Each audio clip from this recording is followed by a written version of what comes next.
Sehr geehrte Teilnehmende, ich darf Sie ganz, ganz herzlich in meinem eigenen Namen sowie auch im Namen der Timesensor AG zum heutigen Webinar begrüßen. Ich freue mich über Ihre Teilnahme. Heute wird es gehen um den zweiten Teil unserer Reihe Finanzen in Timesensor Legal 365. Und zwar werden wir uns beschäftigen mit Einstellungen auf der Mandatsebene. Gerne möchte ich dann mich selbst noch einmal kurz vorstellen. Mein Name ist Zoe Schiewek. Ich bin als Account Managerin bei der Timesensor AG zuständig für den deutschsprachigen Raum. Das bedeutet natürlich die deutschsprachige Schweiz als auch Deutschland. Dann schauen wir uns einmal gleich die Agenda für den heutigen Termin an. Wie schon gesagt, wird es primär um Einstellungen auf Mandatsebene gehen. Wir werden uns also zuerst einmal diese Einstellungen auf der Mandatsebene gemeinsam anschauen, werden uns detailliert ansehen, was die so alles können, was wir damit so alles bewerkstelligen können. Und nachdem wir das Ganze auf Mandatsebene gelernt haben, also nicht nur auf Ebene des Adressdatensatzes, dann werden wir alles Gelernte oder vieles von dem Gelernten noch einmal in einem praktischen Beispiel zur Applikation bringen. Und zwar werden wir uns das anhand von Sammelrechnungen, spezifisch der Vorkonfiguration dieser, auf Mandatsebene noch einmal anschauen. Ich bedanke mich schon gleich am Anfang für Ihre Teilnahme heute. Das Thema Add-ins ist heute insofern relevant, dass eben einige dieser Funktionalitäten, wir wechseln hier einmal in meinen Timesensor, die wir heute sehen werden, besondere Add-ins sind, beziehungsweise besondere Module.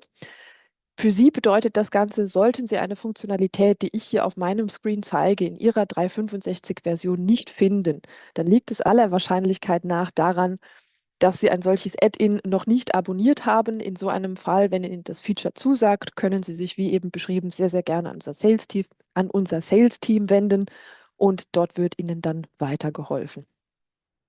Ansonsten würde ich sagen, wir starten gleich durch. Wir haben heute eine sehr hohe Themendichte. Insofern bin ich ja auch schon in mein Timesensor Legal 365 eingeloggt. Wie wir sehen, bin ich heute nicht als Frau Monika Muster, unsere Partnerin, eingeloggt, sondern heute bin ich mal eingeloggt als die Frau Alina Arnold. Das ist auch eine unserer Mitarbeiterinnen. Sie ist allerdings keine der namensgebenden Partnerinnen. So, ich würde jetzt hier an dieser Stelle einmal ein Mandat öffnen, also nochmal zu, wie wir an diesen Ort kommen. Wie wir dann weitermachen jetzt, wird so ablaufen, dass wir, weil wir eben auf der Mandatsebene konfigurieren möchten, hier oben zunächst einmal auf das entsprechende Mandat klicken. Und das ist jetzt auch schon diese Ebene, von der ich die ganze Zeit spreche. Das betiteln wir also als Mandatsebene. Wenn Einstellungen getätigt werden auf dieser Mandatsebene, dann werden die auch für alle darunterliegenden Ebenen übernommen.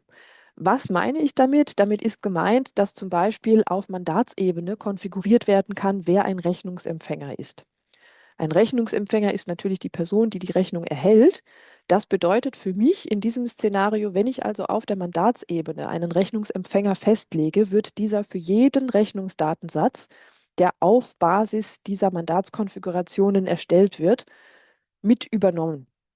Das ist ein ganz praktisches Feature, wenn wir zum Beispiel an eine Haftpflichtversicherung denken oder eine Rechtsschutzversicherung oder dergleichen, die eben dann oft Kosten tragen, die teilweise auch Beratungskosten etc. tragen. Das ist also hier immer ganz spannend. Oder wenn wir eben eine größere Organisation haben oder eine Firma, jedenfalls eine juristische Person, bei der eben mehrere Abteilungen zahlungsfähig sein könnten oder wo vielleicht eine Holding Zahlungsempfängerin wäre oder Rechnungsempfängerin vielmehr. Wir wären ja Zahlungsempfänger. Das wären also hier praktische Applikationen für einen solchen Fall. Insofern könnten wir das auch auf dieser Ebene festlegen. Was ich damit sagen möchte, ist schlichtweg, dass eben von der Konfiguration her diese Ebene die übergeordnete Ebene ist. Alles, was ich also auf dieser Ebene festlege, das wird sich auch auf darunterliegende Ebenen und auf darunterliegende Einstellungen dann auswirken.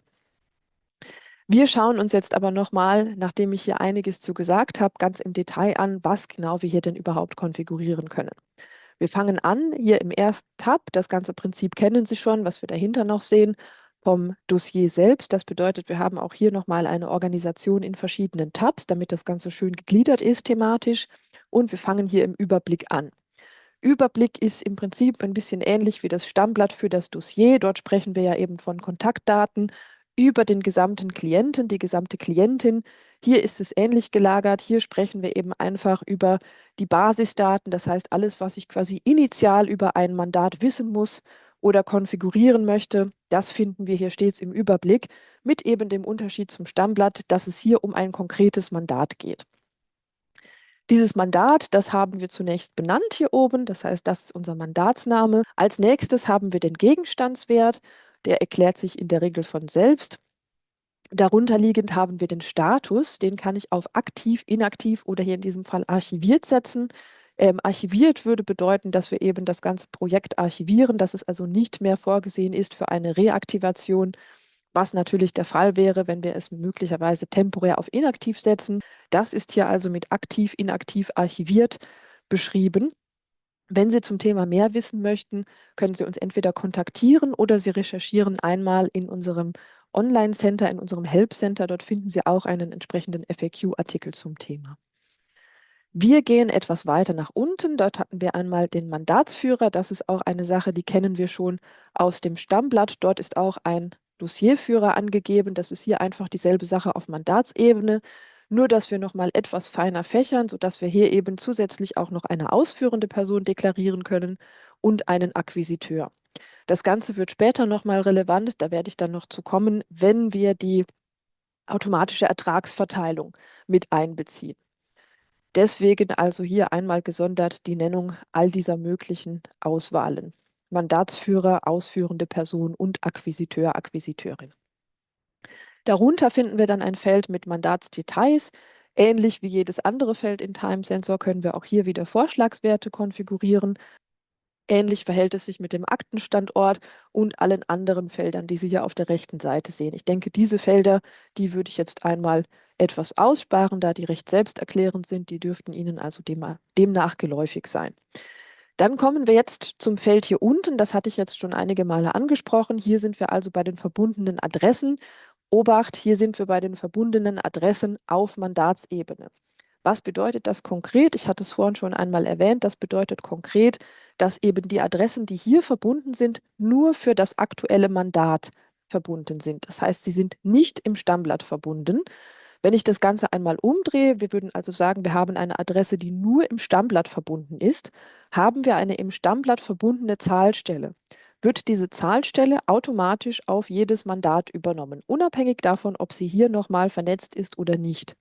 Habe ich hier eine Zahlstelle, wird natürlich für das Mandat diese Zahlstelle übernommen. Das ist ein ganz, ganz wichtiger Unterschied, dass wir eben immer feiner konfigurieren können, je näher wir beispielsweise an einen Rechnungsdatensatz rantreten. Sinn macht das Ganze natürlich, wenn es eben automatisch gemacht wird. Das bedeutet, wenn ich immer weiß oder weiß, dass in jedem Fall in diesem Mandat oder auch für diesen Klienten, das müssen Sie dann eben selbst entscheiden, auf welcher Ebene Sie das hinterlegen müssen oder möchten. Wenn ich weiß, dass für einen spezifischen Klienten, eine spezifische Klientin immer ein und dieselbe Zahlstelle angeführt wird, dann kann ich diese eben auf der entsprechenden Ebene hinterlegen. Das ist also hiermit gemeint. Wir werden das jetzt nicht machen, sondern wir machen das später in unserem Beispiel, wo ich, wie schon gesagt, unter Punkt 3 dann eine Sammelrechnung kreieren werde und wir schauen uns das Ganze eben auch noch ein bisschen genauer an, selbst unter Punkt 2 schon. Insofern gehen wir hier einmal weiter, dass wir auch noch die weiteren Funktionalitäten der Software kennenlernen, die es in diesem Bereich gibt, auf der Mandatsebene und kommen dann zum Zusatzfeld. Hier einmal gleich die Vorwarnung. Beim Zusatzfeld handelt es sich um ein extra Add-in. Sollten Sie also diese Funktionalität nicht sehen, dann haben Sie sie aller Wahrscheinlichkeit nach nicht abonniert. Dann kommen Sie gerne auf uns zu. Ich persönlich kann das Feature nur empfehlen. Es ist sehr, sehr praktisch, weil wir eben die Möglichkeit haben, hier erstens Daten zum Mandat noch zu hinterlegen. Das bedeutet, das Feature gibt es ja, wie wir hier oben sehen können, einmal auf Ebene des Dossiers und einmal auf Ebene des Mandates selbst. Auf Ebene des Mandates ist es eben nochmal praktisch, weil wir gesondert Informationen zu spezifischen Mandaten hier hinterlegen können. Ich habe hier einmal einige allgemeine Informationen. Da hätten wir zum einen, gibt es eine Rechtsschutzversicherung, gibt es sie nicht, könnte ich mir hier ausfüllen. Das ist immer eine ganz interessante Information. Möglicherweise haben Sie da eben wechselnde Ansprechpartner oder dergleichen, sodass Sie hier einmal die Hauptinformation hinterlegen könnten. Wir könnten beispielsweise hier wählen, haben wir den Wunsch nach digitaler oder postalischer Korrespondenz. Wir könnten hier den GWG festlegen. Es ist aber so, das sind jetzt einfach nur 3 exemplarische Beispiele, dass Sie selbstverständlich das auf Ihre Kanzleibedarfe anpassen können. Das heißt, Ihnen ist hier überhaupt keine Grenze gesetzt. Wir haben verschiedene Arten von Feldern und wir haben eben die Möglichkeit, dass Sie sich ein solches Feld ganz frei konfigurieren.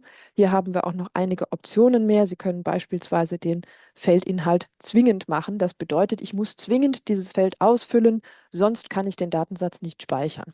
So bringe ich eben dann auch meine Kolleginnen und Kollegen, die gerne vergessen, ein solches Feld auszufüllen, dazu, dass sie das zwangsläufig machen.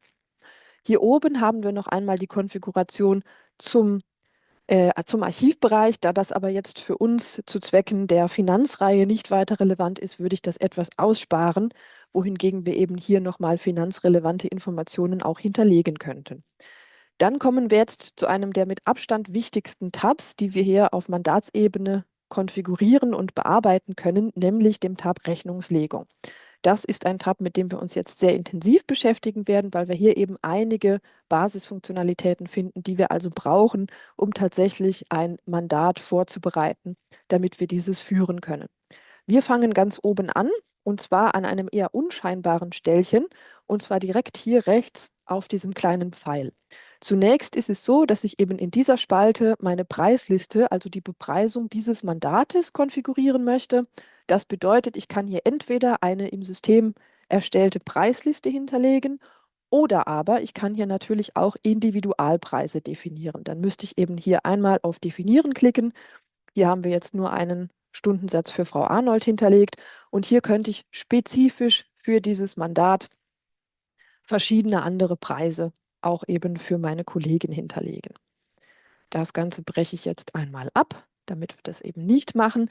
Hier einmal gesondert der Hinweis, es wird natürlich nicht anhand einer Preisliste nachberechnet. Das bedeutet, die Option der Individualpreise, die ist recht aufwendig, was die Konfiguration angeht. Sie müssen dort eben noch viel kontrollieren. In so einem Fall rate ich immer, das mit Bedacht zu machen. Das heißt, mit der Preisliste sind Sie in der Regel gut bedient.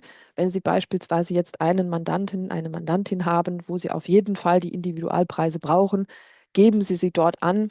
Aber prinzipiell empfehlen wir immer, das Ganze mit einer Preisliste zu machen, einfach dadurch, dass das Ihnen einen höheren Grad an Automatisierung bietet. Dass Sie also alles, das sehen wir später auch nachberechnen können anhand dieser Preisliste. Es ist also einfach eine Funktionalität, die ist zwar gegeben, die ist aber eben für spezifische Bedürfnisse erschaffen worden. Sie fahren in der Regel um einiges flexibler und automatischer, wenn Sie eben die Preisliste verwenden.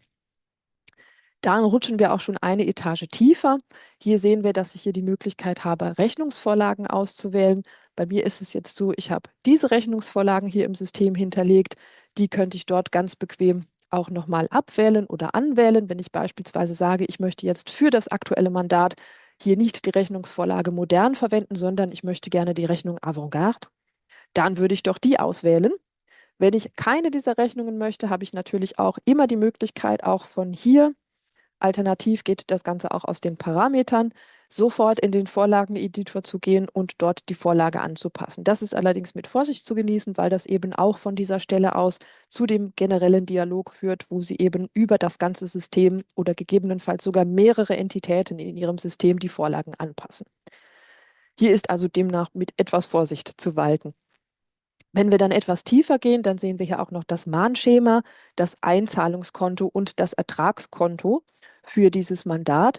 Wichtig ist dabei immer, dass all diese Informationen, die werden also als Hintergrundeinstellungen für das Mandat mit in die Rechnungen übernommen. Das heißt, wenn Sie nicht eine im Rechnungsdatensatz hiervon abweichende Konfiguration, also eine Einstellung tätigen, dann werden als Default automatisch die hier angegebenen Werte übernommen.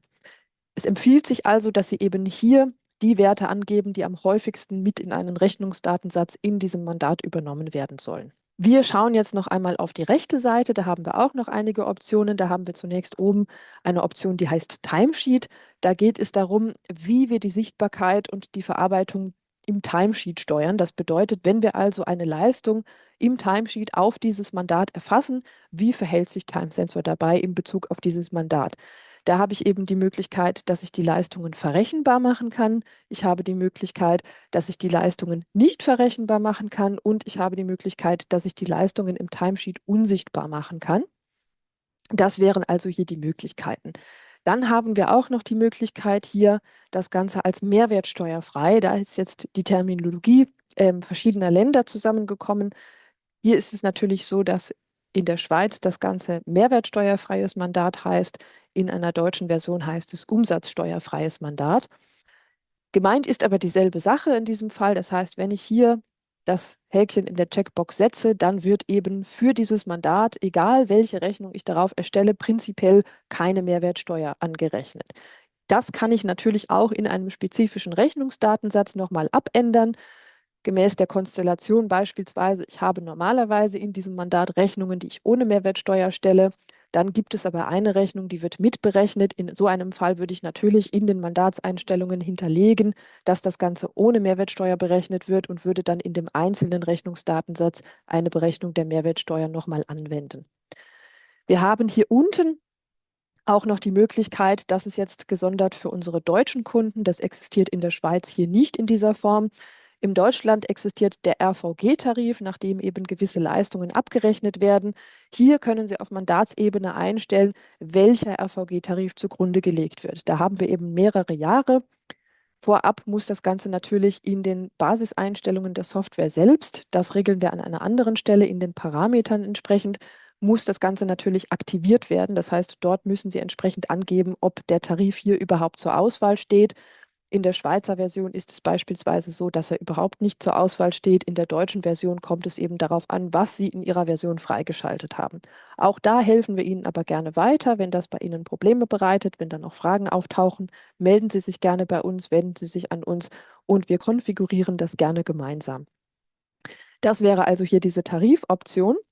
Und dann geht es jetzt ein wenig mehr ans Eingemachte. Das heißt, als nächstes schauen wir uns tatsächlich hier einige sehr komplexe Funktionalitäten an. Beginnen möchte ich das Ganze eben mit der automatischen Ertragsverteilung. Die hatte ich vorhin auch schon mal angesprochen.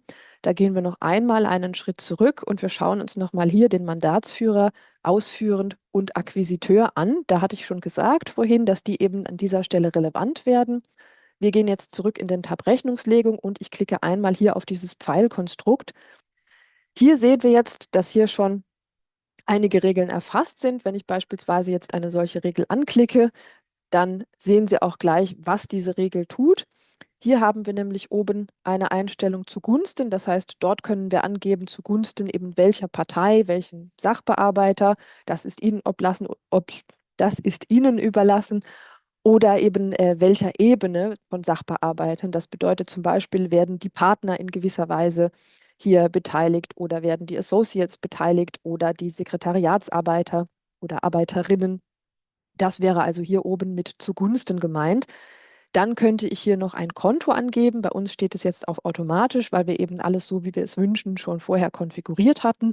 Nicht in dieser Maske, sondern eben in den allgemeinen Einstellungen, die dann auch die Buchhaltung betreffen, wo ich also das Ganze erstmal konfigurieren muss. Das werden wir uns auch noch genauer anschauen in einem anderen Video. Hier also erstmal zur Auswahl jetzt auf Mandatsebene. In dem Fall bietet es sich natürlich an, das Ganze auf automatisch zu lassen. Kostenstelle, da verfahren wir ähnlich, auch wenn wir hier weitere Kostenstellen noch haben. Und dann könnten wir eben hier noch entscheiden, ob das Ganze vom Gesamtumsatz abgeht oder ob es vom eigenen Umsatz abgeht. Würde jetzt einfach konkret bedeuten, wenn ich hier oben bei zugunsten den Mandatsführer auswähle, dann wird eben unter der Einstellung automatisch hier auch der Mandatsführer oder die Mandatsführerin ausgewählt, die eben in dem Mandat liegt. Wenn ich natürlich gleich schon angeben möchte, auf welches Konto das Ganze gebucht werden soll oder ich möchte schon eine Kostenstelle dafür angeben, weil eben abweichende Einstellungen existieren, könnte ich das hier auch konfigurieren. Hier unten hätte ich noch eine Checkbox, da könnte ich die Gültigkeit beschränken. Es mag ja sein, dass Sie eben gesagt haben, für das erste Jahr oder für die ersten 48 Monate oder dergleichen möchten Sie eben hier das Ganze in dieser Weise abführen, danach aber nicht mehr. So ist das Ganze vereinbart. Dafür wäre also diese Checkbox gedacht, dass Sie das hier eben ganz bequem hinterlegen können. Wenn Sie dann eine solche Regel konfiguriert und benannt haben, können Sie sie auch speichern. Und schlussendlich haben Sie dann eine solche Maske hier, die dann eben bedeutet, dass wenn ich eine Zahlung verbuche, das möchte ich vielleicht auch einmal exemplarisch zeigen, das haben wir hier in einem Rechnungsdatensatz, wenn ich hier also eine Zahlung verbuche mit dem Verbuchen-Button, den wir auch noch genauer kennenlernen werden in einem anderen Webinar, dann erhalte ich hier also diese Ertragsverteilung. Das ist das Funktionsprinzip der automatischen Ertragsverteilung. Auch da finden Sie nochmal gesonderte und etwas detailliertere Informationen in unserem Internetauftritt. Wir navigieren jetzt hier zurück zum Tab Rechnungslegung, würden uns dann einem weiteren Add-in-Feature widmen in dem Fall, und zwar der automatischen Rechnungsstellung. Die automatische Rechnungsstellung, die funktioniert so, dass ich eben hier sagen könnte, ich möchte eine Rechnung periodisch nach Plan generieren. Das wäre also beispielsweise am Ende eines jeden Monats. Dann würde ich hier einen entsprechenden Rechnungsplan anlegen. Das können wir einmal machen. Ich würde hier auf unser Aktionsmenü tippen oder klicken, würde hier auf Plan erstellen klicken und bekomme hier dann die Optionen, dass ich eben mir hier meinen Plan konfigurieren kann. Das Ganze funktioniert mit einem Rechner. Hier könnte ich also sagen, ich möchte das monatlich an jedem, nehmen wir mal den 28. wegen des kürzesten Monats, und ich möchte das jeden Monat machen, oder ich könnte das natürlich auch hier praktischerweise auf den letzten Freitag im Monat oder dergleichen terminieren. Das ist natürlich Ihnen überlassen, wie Sie das machen möchten. Ich würde das Ganze jetzt wiederholen, vielleicht einmal bis ins nächste Jahr hinein. Sagen wir mal, wir möchten das zum 31. August das letzte Mal ausführen oder in dem Fall dann zum 28. Wir bestätigen das Ganze und Sie sehen, dass er mir jetzt hier schön den entsprechenden Plan hinterlegt hat. Wenn ich jetzt hier auf einen dieser Termine, dieser Rechnungserstellungstermine klicke, dann sehen wir natürlich, dass ich hier noch keine Extraleistungen sozusagen, also automatisch generierte Leistungen eingefügt habe. Das hier ist ein Feature, das ist auch ganz spannend, wenn Sie beispielsweise eben wiederkehrende Leistungen haben. Das kann sein, dass Sie beispielsweise wiederkehrende Meetings mit einem Klienten haben, die Sie dann immer wieder verrechnen. Das kann sein, dass Sie eben einen Klienten für wiederkehrende Termine vertreten, von denen Sie schon wissen, dass sie eben wiederkehrend sind. Dabei kann es sich aber auch um Mietzahlungen oder dergleichen handeln. Das ist also ganz Ihnen überlassen. Damit können Sie eben auch noch weitaus mehr machen, als nur Ihre Klientel verwalten. Wie gesagt, Mietzahlungen von eigenen Klienten aus anderen Gewerbeleistungen etc. könnten Sie sogar hier auch einpflegen. Und was wir hier auch noch haben, das sind eben die beiden Checkboxen. Wir haben jetzt von der unteren gesprochen. Das wären automatisch generierte Leistungen, die ich hier dann eben, wenn ich zum Beispiel hier eine automatische Honorarleistung hinzufügen möchte, würde ich das so machen, die ich hier konfigurieren könnte. Und dann können wir natürlich noch alle aufgelaufenen Leistungen ab einem gewissen Betrag mit in die Rechnung aufnehmen. Wenn ich das Ganze hier jetzt speichere, dann sehen wir eben, dass ich hier in diesem Fall jetzt diese Honorarleistung drin habe. Das appliziert sich aber nicht auf jeden einzelnen Fall. In dem Fall sollten Sie das also, wie hier gesehen, dann weiter konfigurieren. Wenn ich jetzt nochmal den nächsten Termin auswähle und klicke dann auf mein Aktionsmenü, dann hätte ich natürlich die Möglichkeit, hier noch ein Datum hinzuzufügen oder zu ändern. Ich könnte den Eintrag ändern, ich könnte ihn löschen. Hier habe ich also meine Bearbeitungsmöglichkeiten. Dann gab es natürlich eben auch schon, ich zeige es nochmal hier, die Option mit dem aufgelaufenen Leistungsbetrag. Das ist im Prinzip das Gleiche, was wir hier haben. Hier geht es eben um die Überschreitung eines Betrages zur Auslösung der Rechnung, in diesem Fall allerdings. Das bedeutet, wenn ich zum Beispiel hier, das nehmen wir einmal raus, nicht periodisch nach Plan eine Rechnung erstellen möchte, das heißt in unserem Szenario, was ich eben genannt hatte, eben nicht zum 28. eines jeden Monats, sondern ich möchte meinem Klienten nur eine Rechnung schicken, wenn er beispielsweise einen Betrag von 5.000 Schweizer Franken oder 10.000 Schweizer Franken überschritten hat. Und in diesem Fall würde ich das eben so konfigurieren. Dann geht es darum, was passiert, wenn diese Rechnung erstellt wird. Hier ist es ganz wichtig, Time Sensor versendet nicht eigenständig Rechnungen. Das bedeutet, dieses Feature erstellt automatisch den Rechnungsdatensatz, erstellt die Rechnung. Ein Versand muss aber aus Kontrollzwecken oder zu Zwecken eben der Transparenz immer manuell ausgelöst werden. Das heißt, es muss immer eine Instanz das Ganze noch gesichtet haben, gegebenenfalls freigegeben haben, damit wir eben sicher sind, dass hier keine Fehler unterlaufen können. Das liegt also in Ihrer Obhut in diesem Fall, auch wenn das System die Rechnungen völlig eigenständig erstellen kann. Und dafür haben wir eben hier nochmal eine Checkbox, die wir anklicken können, weil Sie eben dann informiert werden, dass diese Rechnung erstellt wurde und Sie finden sie nicht plötzlich im Dossier auf. Hier können wir also dem System noch sagen, wen es über die soeben erstellte Rechnung informieren soll. Das ist einfach nochmal ein Stück weitere Automatisierung. In diesem Fall könnten wir eben das Ganze so autonom konfigurieren, dass wir ab einem bestimmten Betrag oder zu einem bestimmten Datum die von uns dort hinterlegten Leistungen in Rechnung stellen. Diese Rechnung wird automatisch erstellt und wird dann auch noch automatisch als Ticket beispielsweise unserer Vorgesetzten oder unserer Kollegin zur Freigabe vorgelegt. Das ist also sehr schön in diesem Fall. Das ist ein sehr, sehr automatisierter Prozess. Wenn er denn richtig konfiguriert ist, kann der erheblich Zeit sparen. Und dann kommen wir hier unten noch zu Zu- oder Abschlägen. Diese Zu- oder Abschläge, die werden, wenn sie auf dieser Ebene hier konfiguriert sind, in jeden Rechnungsdatensatz, den Sie hier erstellen, mit übernommen. Sie können natürlich auch nochmal entfernt werden, das ist kein Problem. Wir würden uns jetzt aber erstmal angucken, wie ich den konfiguriere. Zunächst muss ich oben eben die Art angeben, das heißt, hier ist erstmal gefragt, ob es sich um einen Zu- oder Abschlag handelt. Und als nächstes ist natürlich die Basis, auf der wir diesen Abschlag berechnen, gefragt. Hier möchte ich einmal sagen, weil das öfter mal zu Verwirrung vielleicht führt. Hier ist es so, dass die großgeschriebenen Gruppen sind es in diesem Fall. Da handelt es sich also um Gruppen von Leistungen, die kumuliert angegeben werden. Das bedeutet, hier würde ich, wenn ich beispielsweise 4 Honorarleistungen erfasst habe und ich habe Reisekosten erfasst, ich gebe aber hier die Leistungsgruppe Honorar an, dann würde also auf die gesamte Leistungsgruppe Honorar dieser Abschlag erstellt werden. Das ist hier das Wichtige. Wenn ich allerdings hier beispielsweise nur einen Abschlag auf die Spesen, auch wenn das jetzt in einem realen Szenario sehr unüblich wäre, erfassen wollen würde, dann würde ich hier natürlich die kleingeschriebene Leistung auswählen, also die Spesen.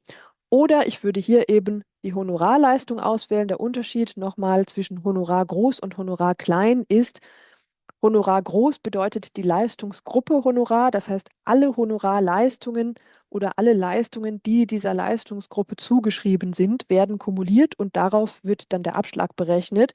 Oder versus die zweite Option, ich möchte lediglich Honorarleistungen, das heißt nur die Leistungen, die ich auch mit dem Kürzel H für Honorar in unserem Fall eingetragen habe, nur auf diese Leistungen möchte ich den Abschlag erfassen. Das ist hier der Unterschied. Üblicherweise erfassen wir den Abschlag aber in diesem Fall auf die Leistungsgruppe. Eine Etage weiter unten können wir dann den Prozentsatz des Abschlages festlegen. Üblicherweise wird er in der Regel mit etwa 5%, 3 bis 5% erfasst. Wir nehmen hier einfach mal die 5 und dann kann ich natürlich hier auch noch, da haben wir auch noch den Hilfetext, der uns eingeblendet wird. Das ist natürlich fantastisch. Hier können Sie also die Bezeichnung festlegen, die dann auf der Rechnung erscheinen soll. Dort würde dann stehen, Auslagenpauschale, Doppelpunkt, N. Unser N ist in dem Fall eben unser Prozentsatz, also wie viel von der Basis. Basis ist unser Honorar. Das heißt, hier würde ich zum Beispiel bei insgesamt Honorarleistungen von 50.000 Schweizer Franken, würde ich also hier stehen haben 5% von 50.000. Das Ganze speichere ich und wir sehen, dass jetzt hier ein Zuschlag in diesem Fall von 5%, so wie wir das eben konfiguriert haben, auf einen jeden Rechnungsdatensatz erfolgen wird. Wir gehen weiter hier oben in den Tab Controlling. Das ist unser letzter Tab für das heutige Webinar. Im Tab Controlling, wie der Tab schon sagt, können wir natürlich hier ein bisschen Controlling veranstalten, vielmehr Kontrolle ausüben in diesem Fall. Hier geht es also um eine gewisse Budgetierung. Und zwar können wir hier oben entweder für den Betrag oder für die Menge einen Kontrollmechanismus hinterlegen. Wie das Ganze aussieht, möchte ich jetzt noch einmal zeigen. Auch hier haben wir schon die Ansicht, die ich eben etwas erläutert hatte. Hier können wir also sagen, soll kontrolliert werden, exklusiv zum Beispiel Honorarleistungen, das bedeutet Leistungen, die ich mit dem Kürzel H eingetragen habe. Oder möchten wir eine Kontrolle über alle Leistungen, die unter anderem in der Honorargruppe landen am Ende. Das heißt nicht nur Honorarleistungen, sondern auch noch andere Leistungen pardon, in diesem Fall. Oder was wir auch machen können, wir können natürlich hier oben auch einfach alles auswählen. Bei einer Auswahl von alles wird natürlich alles, was hier jetzt gezeigt wird, einkalkuliert. Das bedeutet, dort wird dann alles kontrolliert, was Spesen, Reisekosten, Gebühren, Honorarleistungen etc., was dort auf das Mandat gebucht wurde, also unter diesen Kürzeln, das wird alles mit einbezogen. Das können Sie einstellen, wie Sie das möchten. Wir könnten jetzt hier beispielsweise mal einen Betrag von 10.000 hinterlegen. Und wenn ich das Ganze gemacht habe, bestätige ich das noch mit der Enter-Taste. Wir sehen, es verändert sich. Und hier wäre es jetzt also so, dass alle auf dieses Mandat erfasste Leistungen bis zu einem Betrag von 10.000 budgetiert sind, jetzt in diesem Fall, und ich dann eben vielleicht, das kann ich hier unten konfigurieren, eine Meldung erhalten möchte, wenn eben diese Budgetierung überschritten wird. Das Gleiche gilt für die Menge hier unten, da ist das Prinzip exakt das Gleiche. Hier kann ich eben in Abhängigkeit zu was ich ausgewählt habe, in dem Fall konfigurieren, was genau ich überprüfen möchte. Das heißt, wo meine Budgetierungsfunktion anfangen soll auszuschlagen, wenn ich eine Überschreitung habe. Ich denke, das ist recht selbsterklärend. Hier können wir auch noch einen Sachbearbeiter festlegen. Hier kann ich zum Beispiel also festlegen, dass die Frau Alina Arnold nur ein gewisses Kontingent von Arbeit auf diesem Mandat erbringen soll. Ist diese Arbeit von Frau Arnold in diesem Fall dann erbracht worden, dann möchte ich eben eine Rückmeldung dazu erhalten. Das kann ich also in diesem Fall kontrollieren, ist aber die gleiche Vorangehensweise, wie wir das auch oben haben. Deswegen würde ich da jetzt nicht nochmal gesondert drauf eingehen. Und dann haben wir unten eben die Meldeform dieser Budgetüberschreitungen. Da haben wir zum einen eine optische Markierung und dann können wir gleichzeitig auch noch konfigurieren, ob eine Warnung per Ticketsystem erfolgen soll. Und dann würden wir uns jetzt noch die eben genannten Beispiele anschauen, angefangen mit unserem Agenda-Punkt 2, in dem wir uns eben hier die Adressvernetzung auf Mandatsebene anschauen wollen. Wie ich schon gesagt hatte, ist das Prinzip an sich das gleiche, wie wir das auch auf der Ebene des Stammblattes kennen. Das bedeutet, wir können hier immer einmal auf das Plus klicken und erhalten sogleich eine Liste der uns zur Verfügung stehenden Dossiers, welche wir hier verbinden könnten. Da ist es natürlich so, dass wir beispielsweise jetzt, wenn wir in einem Szenario, wir wollen jetzt ultimativ für unseren dritten Agendapunkt, auch wenn wir uns im zweiten Agendapunkt befinden, eine Sammelrechnung konfigurieren. Insofern würde ich sagen, machen wir das zunächst einmal so, dass wir hier eine Zahlstelle und eine Rechtsschutzversicherung ähm, auf Mandatsebene verbinden. Als Zahlstelle würde ich so vorgehen, dass wir hier einfach mal in die dritten gehen und dann würde ich vielleicht einmal den Herrn Ritter nehmen. Den Herrn Ritter, den kann ich jetzt entweder per Drag and Drop hier rüberziehen und sogleich wird mir angeboten, dass er eben in einer bestimmten Verbindung hier zu unserer Mandantin, in dem Fall Frau Regia, steht. Wichtig ist hier, dass ich immer nur die rechte Seite konfiguriere. Die linke Seite, die zieht automatisch nach in Time Sensor Legal 365 und hier würde ich eben jetzt den Herrn Ritter mal als Zahlstelle verbinden. Wir sehen, der Herr Ritter taucht jetzt unmittelbar danach als Zahlstelle hier auf. Ganz kleiner Tipp, wenn ich hier einen Rechtsklick mache, wenn ich mich möglicherweise verklickt habe, könnte ich das Ganze also auch noch ändern. So, als nächstes hatten wir gesagt, wir möchten, machen wir nochmal über das Plus, auch noch eine Rechtsschutzversicherung verbinden. In dem Fall würde ich sagen, wir geben hier einfach mal Versicherung ein.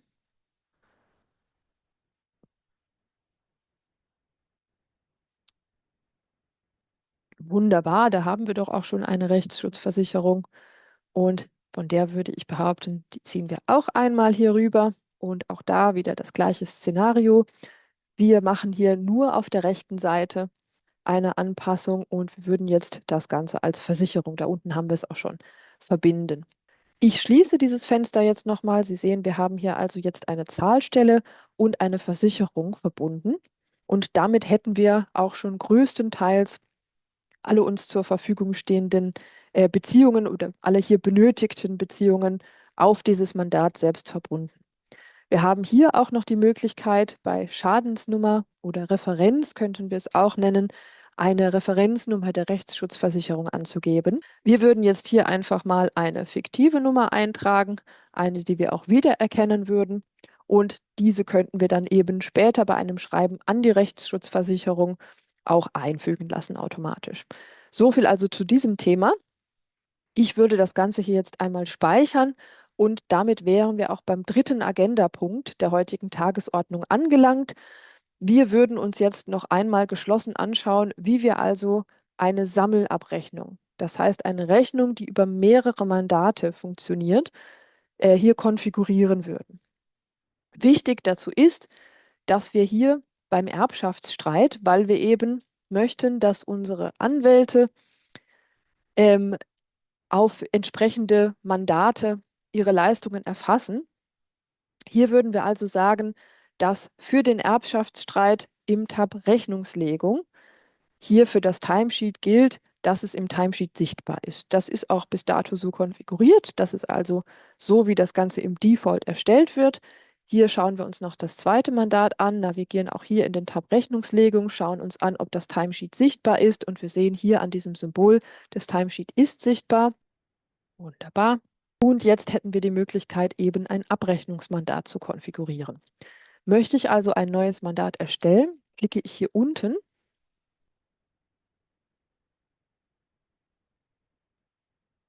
Ja, da werden wir schon gewarnt, dass wir eine Ertragsverteilung drin haben, die eben einen ausführenden Sachbearbeiter begünstigt, der hier jetzt eben nicht drin ist. Das heißt, als erstes würde ich hier mal, das ist in diesem Fall der Herr Cesarini, würde ich den dort als ausführende Kraft hinterlegen. Dann ist es so, dass wir jetzt eben eine Abrechnung machen möchten. Das heißt, wir legen uns ein Abrechnungsmandat an. Das nennen wir jetzt einfach mal Abrechnung, damit wir das auch schön wiedererkennen können. Und dieses Abrechnungsmandat, das wird das Mandat sein, auf dem wir später die Rechnung erstellen. Das heißt, es empfiehlt sich, weil eben hier die Rechnung erstellt wird, dass wir hier auch gleich den Rechnungsempfänger vernetzen, damit wir eben sicher sind, dass die Rechnung auch an der richtigen Stelle landet. Bei uns ist es jetzt so, dass wir eben schon einen Kollegen hinterlegt hatten dort. Wir würden jetzt einfach mal hier eine beliebige Person nehmen. Wir würden jetzt hier mal den Herrn Grunewald nehmen, ziehen den ganz bequem darüber und sagen eben, der Herr Grunewald ist die Zahlstelle für das spezifische Mandat. Und dann würden wir hier vielleicht, brauchen wir eigentlich kein Mandat angeben in dem Fall, hätten wir ihn also in dem Fall als Zahlstelle verbunden. Was ganz, ganz wichtig ist, ist, dass wir noch einmal in den Tab Rechnungslegung gehen und das Abrechnungsmandat, das soll wiederum nicht im Timesheet beschrieben werden. Das heißt, das Abrechnungsmandat können wir hier im Timesheet als unsichtbar deklarieren. Das machen wir deshalb, weil wir natürlich wollen, dass die Partner, Partnerinnen und Mitarbeiter, Mitarbeiterinnen ihre getätigten Leistungen auf das Mandat erfassen, wofür sie auch tatsächlich die Leistung erbracht haben. Ziel ist es dann eben später, diese Mandate in einer zusammengeführten, kumulierten Rechnung aufzuführen. Dafür müssen wir aber initial erstmal die Leistungen auf die spezifischen Mandate erfassen und eben nicht auf das Abrechnungsmandat. Wichtig ist nur, dass wir eben dabei alles so einstellen, dass das Abrechnungsmandat im Timesheet nicht sichtbar ist, alle anderen Mandate aber sehr wohl. Gleiches gilt für die Bepreisung. Das heißt, so wie die einzelnen Mandate bepreist werden sollen, müssen Sie sie auch einstellen. Das bedeutet, wenn eben beispielsweise hier eine Differenz zwischen dem Erbschaftsstreit und der Beratung Sorgerechtsstreit entsteht, das heißt Differenz, damit ist jetzt gemeint, dass Sie hier zu zwei verschiedenen Bepreisungen abrechnen. Beispielsweise hätten wir hier die Preisliste 350, angefangen bei der Partnerebene, 250, 200. Und wie Sie vorhin schon gesehen haben, haben wir im Erbschaftsstreit hier oben nochmal eine etwas teurere Preisliste. In diesem Fall ist es also so, dass wir hier mit zwei verschiedenen Preislisten arbeiten. Das heißt, wenn die Leistungen auf dem Mandat erfasst werden, werden sie nach der dort hinterlegten Preisliste erfasst. Das ist für uns wichtig, weil wir eben die Bepreisung pro Mandat hier auch beibehalten möchten. Und dann kommen wir jetzt zum letzten Punkt. Wir haben also hier zwei Mandate. Auf jedem Mandat liegt jetzt aktuell eine Leistung, die wir eben schon zur Abrechnung bringen könnten. Und jetzt habe ich die Möglichkeit, hier unten zu sagen, Transfer von anderen Mandaten. Hier werde ich jetzt gefragt, ob ich das möglicherweise noch auf einen Leistungszeitraum applizieren möchte. Ich sage jetzt aber alles auswählen und ich lasse auch die Checkbox aktiviert, die eben die Mandatsnamen als Titel einfügt, sodass ich eben eine schöne Übersicht habe, welche Leistungen zu welchem Mandat berechnet werden. Und wenn ich jetzt hier auf OK klicke, dann sehen wir eben, hier hat es den Titel meines Mandates und darunter finden wir die Leistungen. Und wie Sie hier dann auch schön sehen können, sind eben diese Leistungen anhand der verschiedenen Preislisten berechnet. Das ist also, wie ich eine Sammelrechnung auf Mandatsebene konfiguriere.